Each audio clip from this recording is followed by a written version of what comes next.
welcome to my channel. I am Thundorphin and I will be playing through the Spyro Reignited trilogy, aiming for 100% completion, starting with Spyro the Dragon. Spyro the Dragon was originally released during the PlayStation 1 era in 1998 as the third best-selling game. According to Wikipedia, by 2007, approximately 5 million copies were sold, when 100 million PS1 consoles were sold at the time, meaning 5% of PlayStation owners also owned Spyro the Dragon. The soundtrack for the original game in the 90s and this game was composed by Stuart Copeland, famously known for being the percussionist in The Police, which is a band formed in the 70s and 80s. Both original and reignited soundtracks are available. I'll be choosing the original as a personal preference for the first game, then reignited for Ripto's Rage and Year of the Dragon. Each video is going to be split based on each homeworld. In this game, each homeworld contains the homeworld itself, 3 regular levels where my objective is to collect gems, free dragons, and catch thieves if there are any. 1 flight level where I need to fly through or ignite 32 objects within a time limit, and 1 boss level which has the same objective as a regular level, but with a boss battle close to the end of the level. So I've talked enough. We'll start the game now.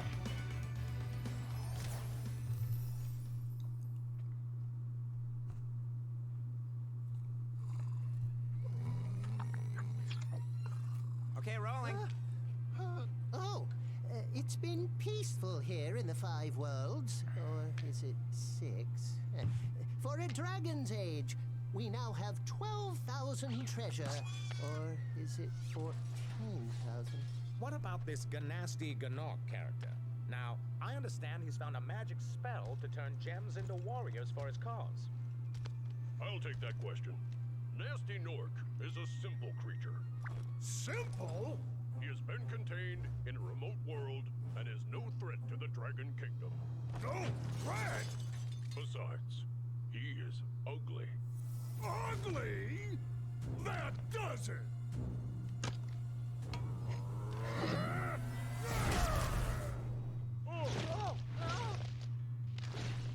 Huh?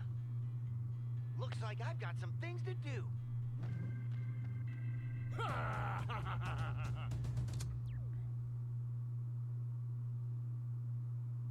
So the plot of this game is that a dragon insulted Nasty, the leader of the Gnorcs, on live television. And now the dragons are trapped inside Crystal in retaliation. Spyro didn't get hit by the spell for some reason, and it's now his job to free them and defeat Nasty Gnorc, really. Our journey starts in the Artisans Home world. We can see that this is a homely green biome, which is the typical first level environment designed as a tutorial. Listening to the music is one of those tracks where it's coming but encourages the player to explore. Here's a dragon in front of us, trapped in crystal right in front of me. It's basically the game telling me to free the dragon in an obvious way. So we'll do that.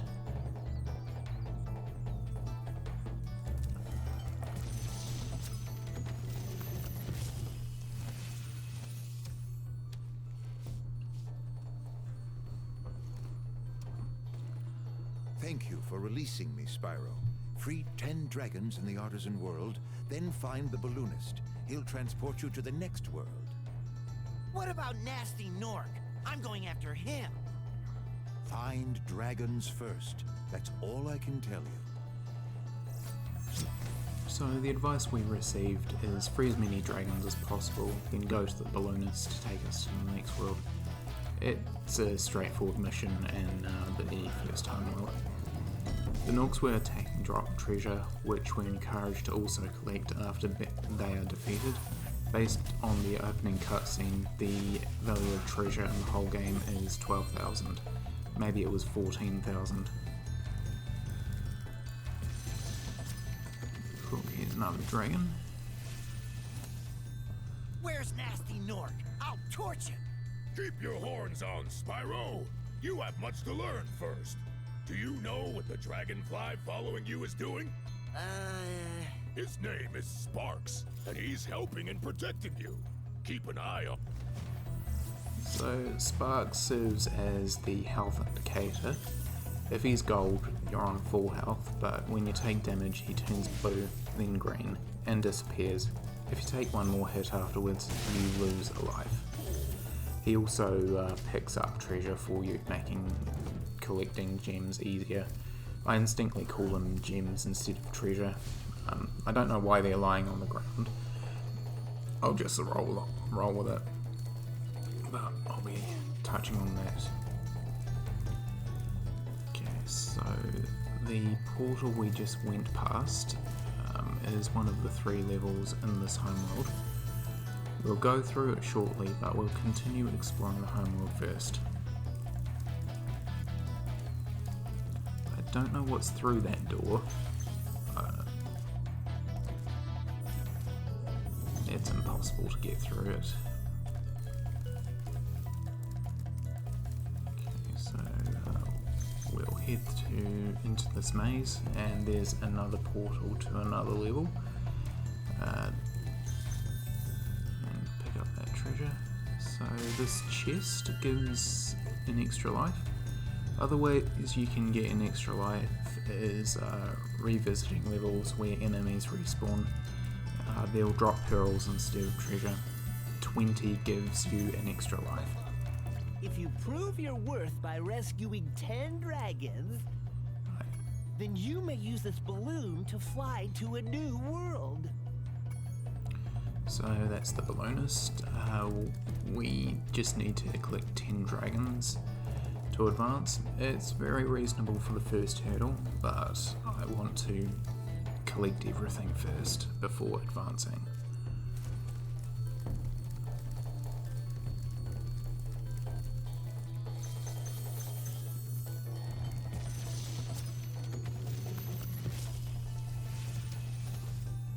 Hey, Spyro, press the jump button twice to glide.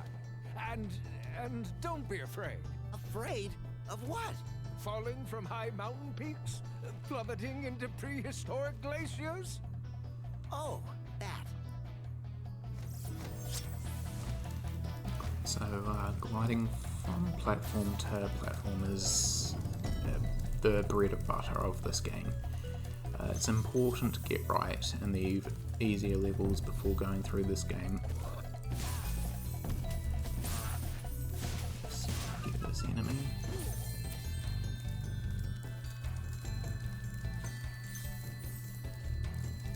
And make sure we collect all the gems down here. So there's our third portal. These towers are a good place to practice gliding and landing on the towers as well, without the risk of dying.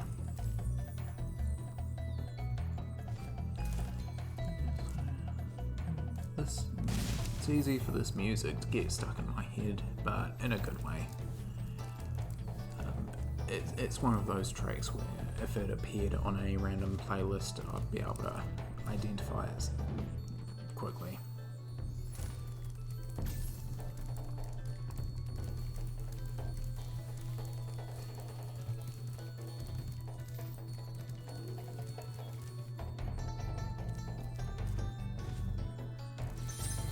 Got a skill point. It's just a random task you can do to get awarded them. Ratchet and Clank from PS2 have been, but those are more a requirement to get 100% for those games, not particularly in this game.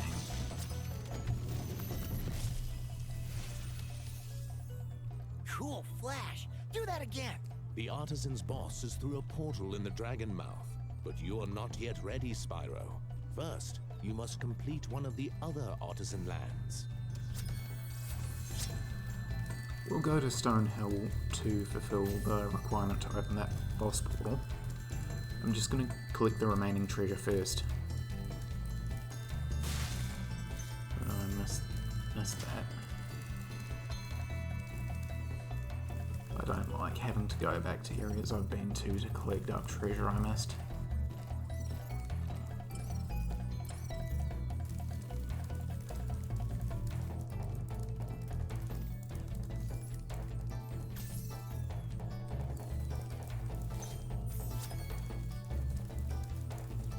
Great. So that 100% jingle tells me my job is done here, and then I can move on to Stonehill.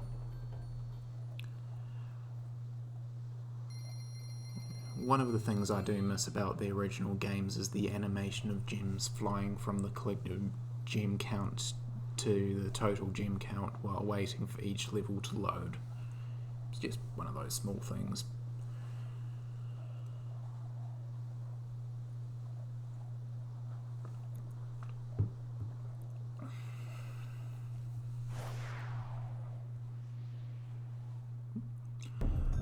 So, yeah, Stonehill, it's basically the first proper level with the training wheels taken off. Looks similar to Artisans, but enemies attack you, and there are now falling hazards compared to Artisans where you only die by jumping into the water. The theme of this level is open farm area with 2 siloed fields where the shepherds, sheep and rams. The shepherds and rams will attack you, but sheep are fodder to restoring our health, as butterflies come out of the sheeps for sparks to eat.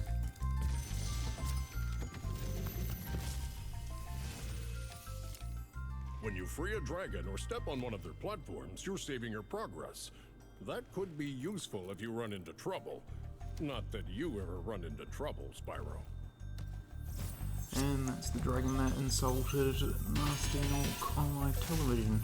What's that? So, yeah, interesting concept of what a watchmaker dragon. Wonder what each level would look like if it had a day-night cycle on a 5-minute interval. Here's another dragon.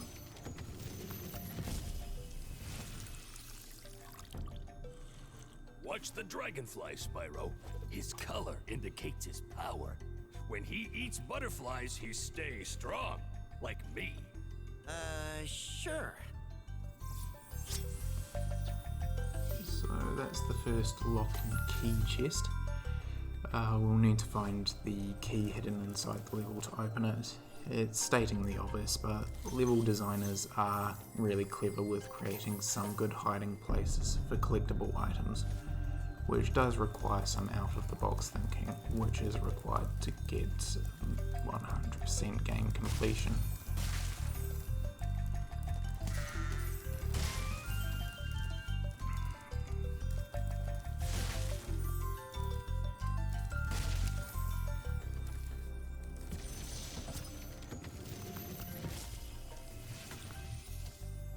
After you've freed all the dragons, pass through this fancy vortex thingamajigger. It'll take you back to the Artisan Home. But first, let me tell you a story. No thanks. See ya! I'm sure we've all been there, where we've had customers who tend to ramble on or tell stories when you know you've got a lot of work to do.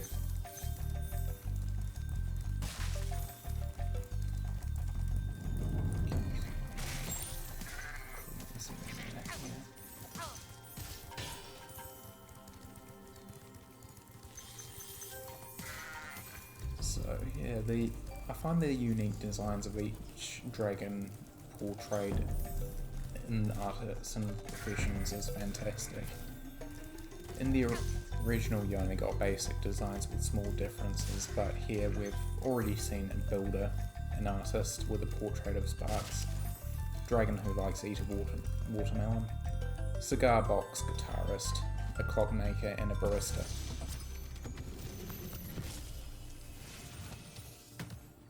Spyro, my friend, how about a hint on gliding? You bet! For the longest glide, press the jump button at the top of your jump, and try pressing the action button to drop down mid-flight. So a cigar box guitarist is a person who plays a guitar with 3 strings, and I've just shown you how not to do a glide. That's better.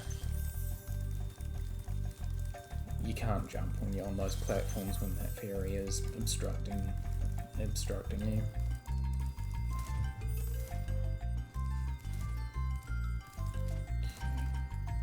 I think I can hear an egg thief, so I need to concentrate to catch him.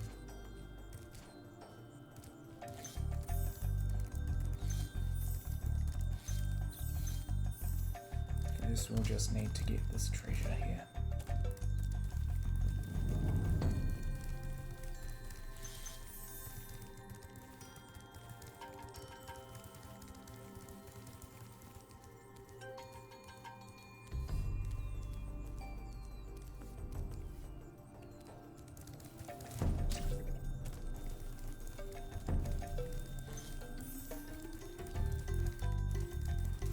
It's nice and peaceful here with the sea on one end and the hill on the side of the other. It's a shame we can't go further inland, climb that hill and then glide over the level, but those barriers don't let us go further. Cool, we've got our first dragon egg. So, as you can see, Sparks the dragonfly can point to the closest gem to help complete the level. It's an ability that was available on the second and third game in the original trilogy, just not in this game. Adding this was a good idea because the grass can make a green gem hard to see if they're hiding within it, compared to the original where it was just flat green terrain and the green gems just stood out. However, so I agree that pointer is necessary, however it does nerf the difficulty in finding treasure that is hidden in some of the clever hiding spots. So yes, Sparks is pointing at the beach area just on the other side of that wall.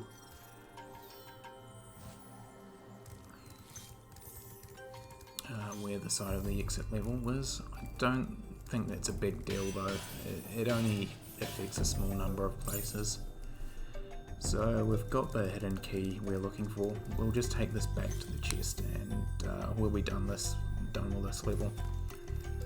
But first let me tell you a story. Nah, I'm just messing with you.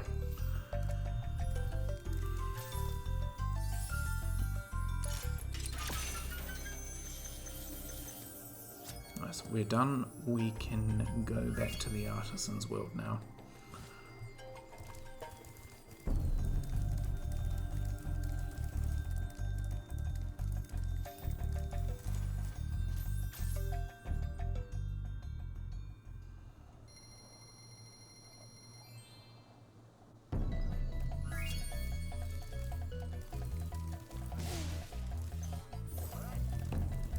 So we'll just get some enemies, and as you can see, some pearls are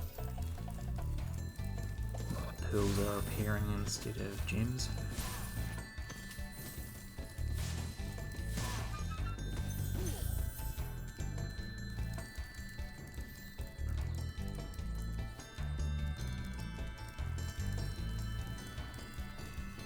And the next level is Dark Hollow.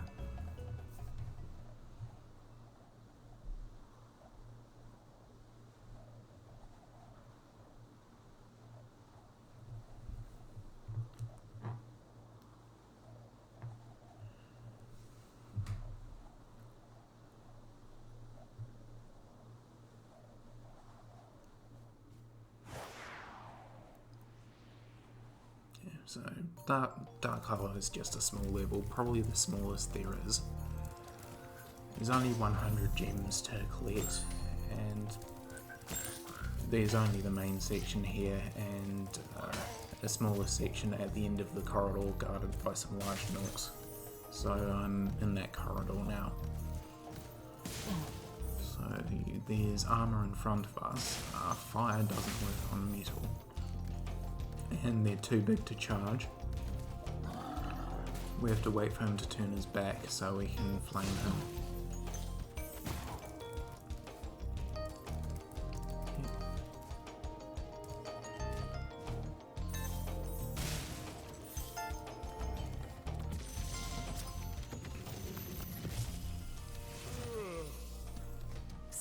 Spyro, wanna know a secret? Use the action button when you want to zoom in and look around. Oh, your secret's safe with me. That's a handy thing to change the camera. So I've got a dragon and a treasure chest key, and we'll just clear the room and then head back up. The vibe of Dark Hollow is a place where you just want to go to stargaze, read a book, have a glass of wine while you're on holiday, and then you don't have to worry about going to work the next day.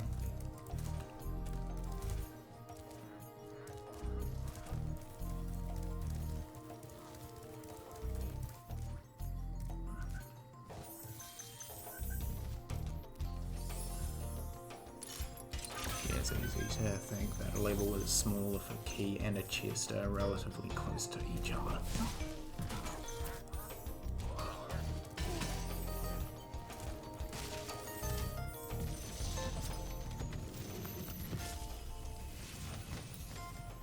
Oh, it's you. I wasn't sure if you'd escaped those annoying little creatures. Of course they wouldn't bother me, but here's a hint. Their metal armor is fireproof, but a charge attack will take care of them.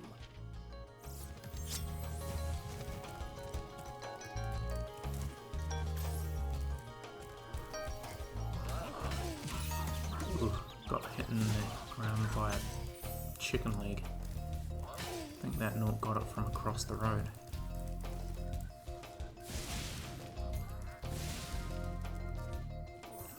I think you get an achievement by lighting those two fires, but I can't remember if you do or not.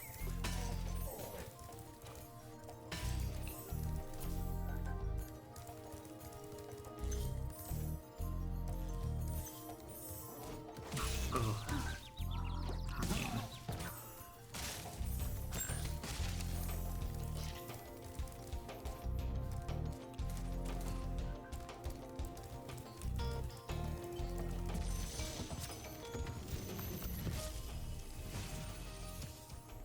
Big enemies like this Nork with the club cannot be charged, but a quick flame, that should defeat them. So we've got all the dragons, we're just picking up the rest of the treasure. And then we can go back and do our third level. So Dark Hollow is straightforward. The gimmicks worth noting is just learning the mechanics on how to deal with your typical enemies, like big enemies can be fought with fire, small enemies with protection needs to be charged at. When it comes to big enemies with protection, there is a different weak spot to find. There's our list of skill points. If I'm interested in getting those, I'll probably do that list after I finish the game. Not sure though.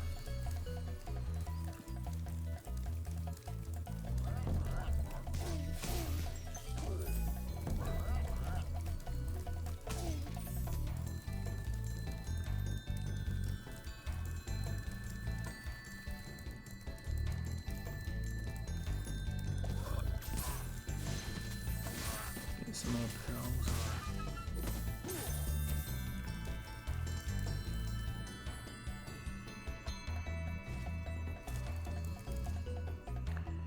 And our third level is Town Square.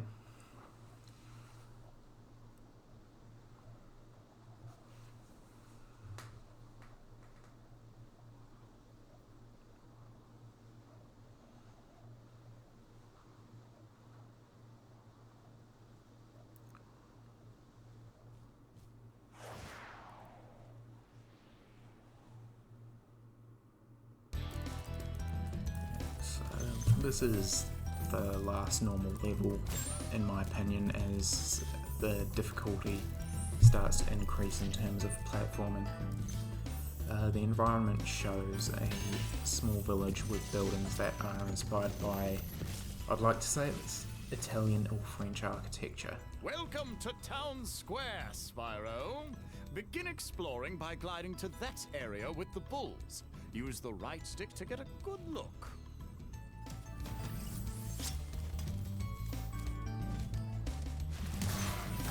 So, balls can be either flamed or charged. They'll be stuck in the ground if charged, which is what we want if we want to go for an achievement. But in this case, either flaming them or charging them will take care of them.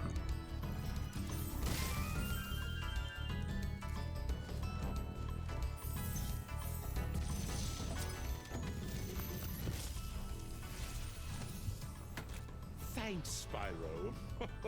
I had the worst itch on the tip of my wing. Did you know that you get your longest glides by pressing the jump button at the very top of your jump?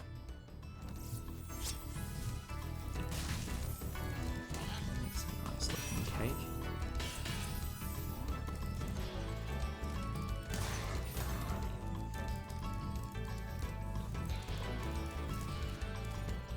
Get it.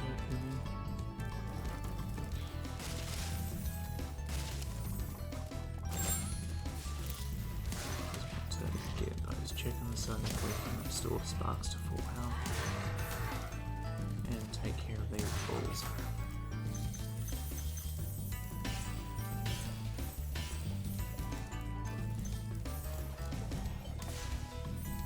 That's not nice. I just saved you from the bull.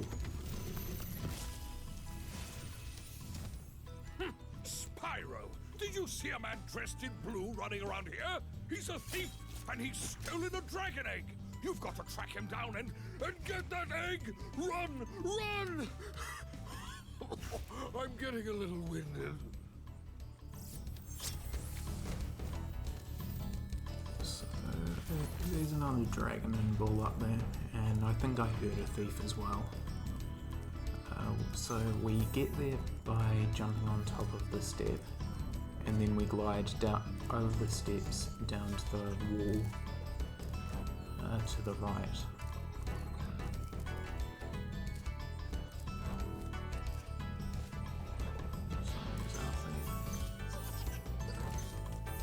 And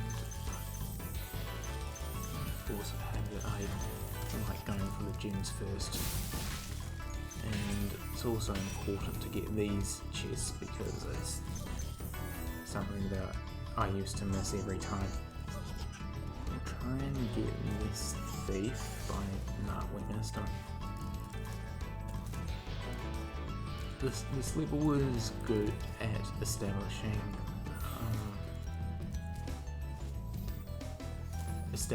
the importance of gliding mechanics. For example, if you see somewhere that you can't access, try looking for a higher point and see if you can glide around a corner to get to it.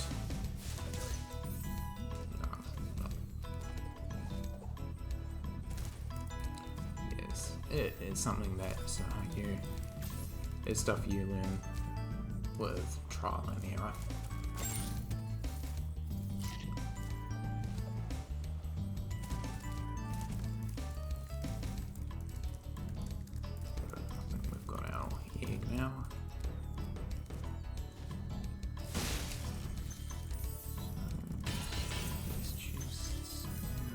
Hopefully we don't fall.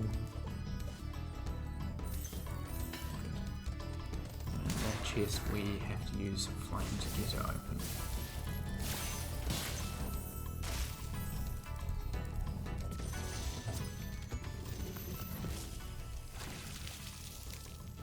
Thank you for releasing me, Spyro. You can always check your progress by accessing the guidebook through the pause menu.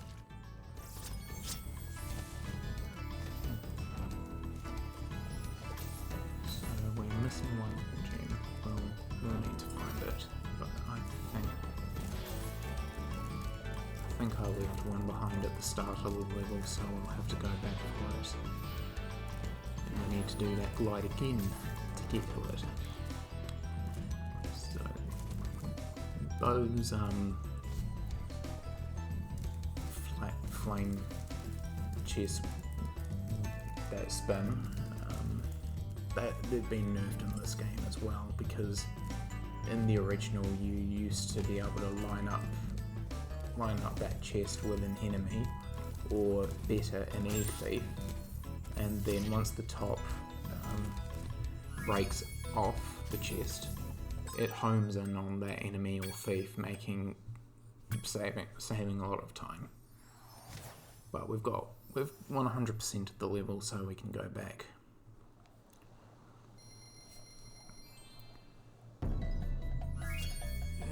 Let's go and confront the boss now.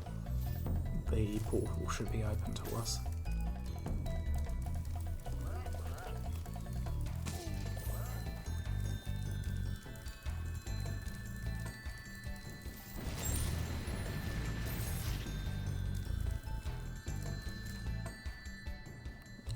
The boss is Toasty.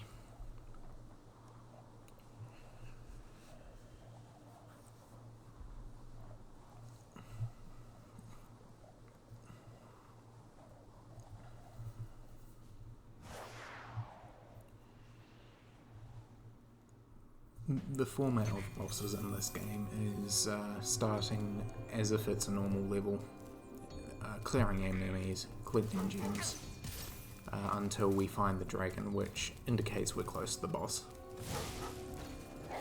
The shepherds are back with sheepdogs, and they're the trickiest enemies to fight.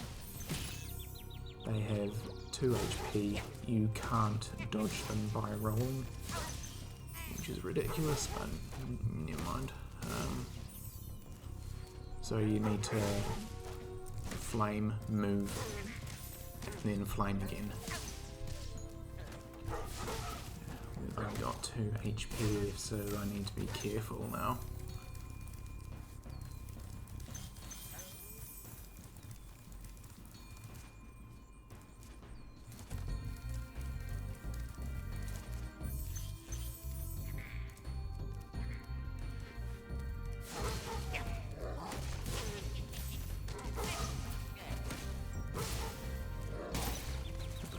We've only got 1 HP left, and we've lost Sparks, so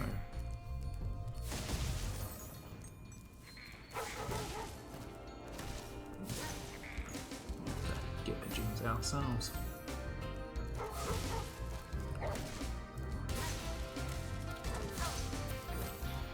The artwork looks... I do like that they've added artwork in this area. That's the Artisans Home print.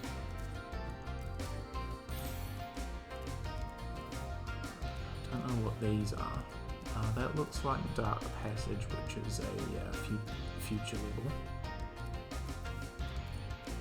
These are just portraits of dragons, and that's the dock in the Artisans.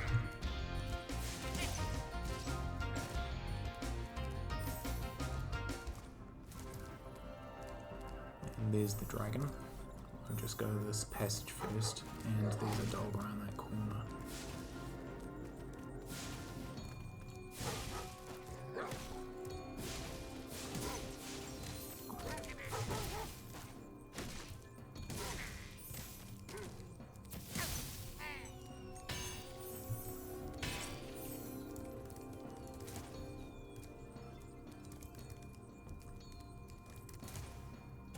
There's a nice sunset vibe to this level. nasty Nork has put one of his most devious henchmen in charge of the Artisan world. Bring him on! I think I smell a barbecue. Be careful, Spyro. Toasty has many tricks up his sleeve. So the boss is a giant scarecrow with a scythe, protected by dogs.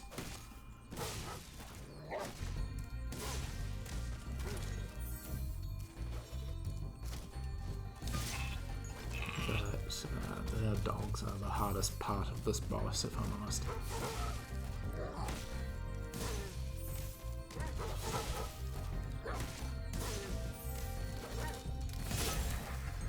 I like the twist of this boss where it turns out to be a sheep on stilts. Let's see if I can take these dogs at once. Like, imagine the lengths the sheep would have had to go through to become the biggest threat in the Artisans world and manage to be protected by shepherds and dogs. Both would be the sheep's masters in normal circumstances. A sheep in wolf's clothing is a good description.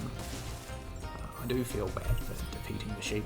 He could have made a valuable ally, but we'll need to go back now. So one more level remains, which is the flight. We'll get there by going to the waterfall and standing on the stones by the water, as the only hazard in this world. We do learn about this passage later on in the game, but if I already know the secret, there's nothing stopping me from opening up that passage. There's the waterfalls now.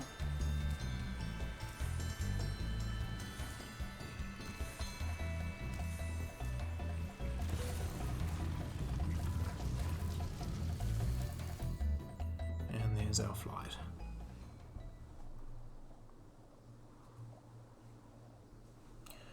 So, flight levels are tricky in the sense on what items to focus on first. I'll be starting on the chests, and then the trains, planes, then archways. That way it's likely to complete the flight within the time limit and leaving the risk of flying into the water. That would be my own fault.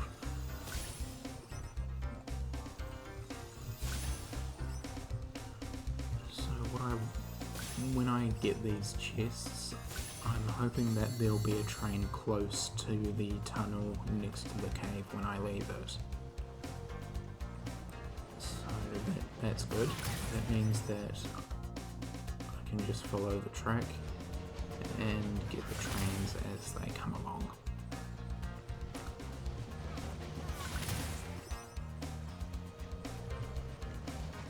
Once I've done that, I can fly past the archway and do a vertical U-turn. Wrong button, we'll try that again. There we go. And fly clockwise around that post. Taking out planes as they come to me while chasing planes that are flying away from me. Only two more.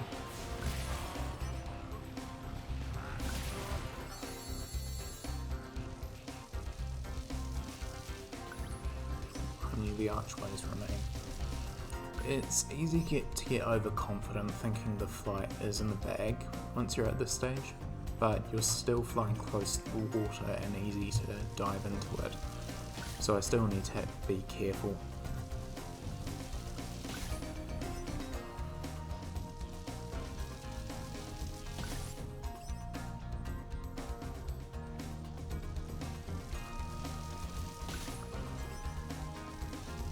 And with that, we're done. That marks the end of the Artisans world. We'll go back there now and head to the balloonist.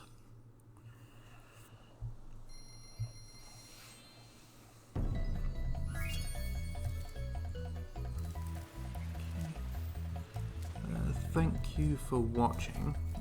Please like and subscribe. I'll be working on the next video and will aim to upload it within 2 weeks hopefully. But in the meantime, I will see you in the next time.